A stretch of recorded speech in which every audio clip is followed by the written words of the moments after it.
సిద్దిపేటలో ఆదర్శ నగర్ కాలనీ వీధి నెంబర్ 4 స్నేహ అసోసియేషన్ ఆధ్వర్యంలో ఘనంగా బతుకమ్మ వేడుకలు ఎంగిలిపూల బతుకమ్మ వేడుకలు ఘనంగా స్నేహ అసోసియేషన్ ఆధ్వర్యంలో కుటుంబ సభ్యులందరినీ ఒక దగ్గరికి చేర్చి ప్రకృతితో మమేకమయ్యేలా చేసే పండుగ బతుకమ్మ. తెలంగాణ ఆడపడుచులు అంతా సంబరంగా జరుపుకునే వేడుక బతుకమ్మ. తెలంగాణ సంస్కృతి సంప్రదాయాలకు ప్రతీకగా నిలిచేది బతుకమ్మ పండుగ. సిద్దిపేటలో బతుకమ్మ సందడి వాతావరణం నెలకొంది. సిద్దిపేట పట్టణంలో బతుకమ్మ సంబరాలు అంబరాన్నంటాయి. అత్యంత వైభవంగా మన సంస్కృతి పండుగల ప్రాముఖ్యతను బతుకమ్మ పండుగ సంబరాలు మొదటి రోజైన ఎంగిలిపూల బతుకమ్మ వేడుకలు ఘనంగా నిర్వహించారు. దూడెం రాణి, బేటి గంటి, రజని, పాతూరే, అరుణ పాల్గొన్నారు.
ఈరోజు బతుకమ్మ పండగ అంటే 9 రోజుల ఉత్సవాల సందర్భంగా ఈరోజు మొదటి రోజు ఎంగిలిపూల బతుకమ్మను ఎంతో సంబరాలతోటి ఎంతో ఉత్సాహంగా ఇక్కడ వీధి నెంబర్ 4 ఆదర్శ నగర్ వీధి నెంబర్ 4లో ఉన్నటువంటి మహిళలందరూ చాలా చక్కగా ఒక దగ్గర చేరి ఎంతో ఆనంద ఉత్సాహాలతో మన బతుకమ్మ పండుగ యొక్క ఉత్సవాలను జరుపుకుంటున్నాము.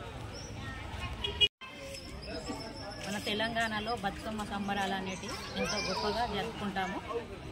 ఈ పెత్రమాస అనేది పెద్దలకు బియ్యం ఇవ్వడము, ఎంగిలిపూల బతుకమ్మ నుండి మొదలుకొని 9 రోజుల వరకు బతుకమ్మను వేసుకొని గౌరమ్మను నిలుచుకొని గౌరమ్మకు పూజలు చేసి ఎంతో భక్తి శ్రద్ధలతో మహిళలందరూ కలిసి ఉత్సాహంగా జరుపుకుంటారు. 9 రోజుల బతుకమ్మ సద్దుల బతుకమ్మ.